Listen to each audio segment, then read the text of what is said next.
Friends, welcome to கவிஸ் ரேசமியால். இன்றைக்கி நம்ம முட்டை போண்டா செய்கிறோம். இதுக்கு கடலமாவு, மிளகாத்தூள் 1 ஸ்பூன் எடுத்துருக்கேன், இஞ்சி பூண்டு பேஸ்ட் 1 ஸ்பூன், கொஞ்சமாக சோடா, தேவையான அளவு உப்பு சேர்த்து இதை மிக்ஸ் பண்ணிக்கலாம். முட்டையை இங்கே வேக வச்சு வச்சுருக்கேன், இதை தோல் உரிச்சு எடுத்துக்கலாம். கொஞ்சம் ஓமம், மாவு இந்த பதத்துக்கு கலக்கி எடுத்துக்கலாம். பஜ்ஜி மாவு, முட்டை இந்த மாதிரி ஆஃபாக கட் பண்ணி எடுத்துருக்கேன். இதை மாவில் டிப் பண்ணி இதை எண்ணெயில் டீப் ஃப்ரை பண்ணி எடுத்துக்கலாம்.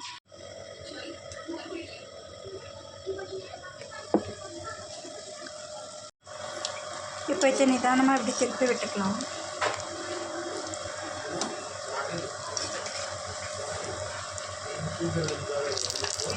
நான் இது 2வது பேட்ச் போட்டிருக்கேன்.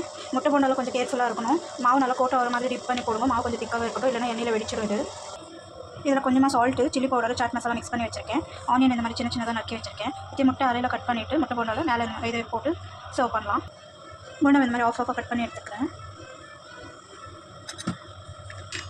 இதில் லைட்டாக அந்த சில்லி பவுடர், சாட் மசாலாவை தூவி விடலாம்.